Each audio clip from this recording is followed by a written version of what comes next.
Welcome to Connected Through Change. Men supporting menopause, two voices, one journey.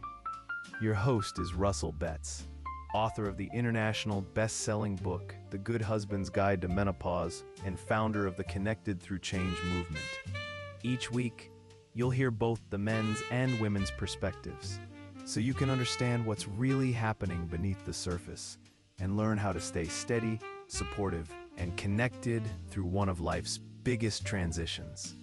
If you want clarity, confidence, and a stronger relationship during menopause and beyond, you're in the right place. Let's begin. Hey everyone, welcome back. Today, we're diving into something that I think a lot of us overlook, especially when it comes to relationships during menopause. We've spent quite a bit of time discussing verbal communication, the kind of conversations that happen between partners, what to say and maybe what not to say. But today, I want to focus on something a bit deeper. It's that frequency you're missing the understanding that sometimes words just aren't enough. So stick around, because this could really change how you connect with your partner.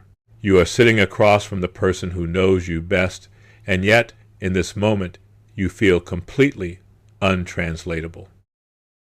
You have a thought, a sensation, a whole landscape of change moving through you, and you prepare to say it. You inhale, you open your mouth, and then you stop. You feel that familiar tightness in your chest, and you think, never mind. That moment, the one where you swallow the words because the effort of explaining feels heavier than the weight of staying silent, is what we've been calling the never mind tax. And if you've been paying it for a long time, it starts to feel like a personal failure. You think you're failing to be vulnerable, or they're failing to be empathetic. You've probably been told to communicate better. You've maybe even tried those standard I feel statements, only to find they crumble like wet paper the moment you try to use them to describe this massive, shifting midlife recalibration you're living through. It makes complete sense that you would stop trying. It feels unsafe to be seen in a language you don't trust to be accurate. You aren't checking out. You are staying silent because you are protecting the integrity of an experience that is too important to be misunderstood. Here's the shift.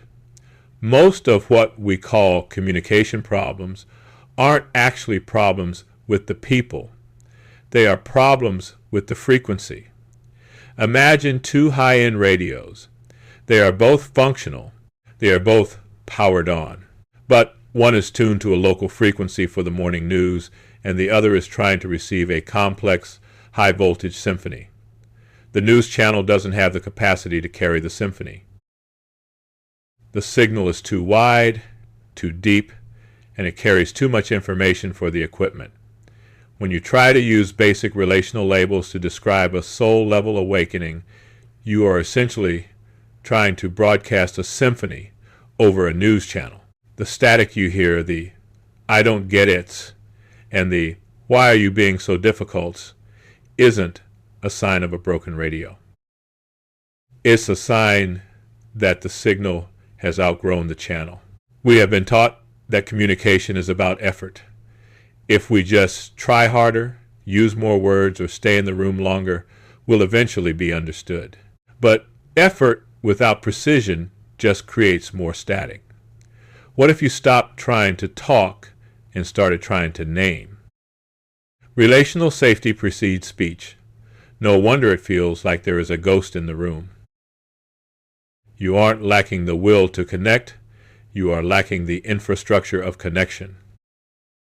When you name the architecture of what is actually happening, when you realize that the burden of translation has been sitting entirely on your shoulders, the tension changes. It stops being about what is wrong with us and starts being about how do we upgrade the signal. This isn't about working harder at a conversation that isn't working. It's about realizing that the tools you were given were never designed to hold the depth of who you are becoming.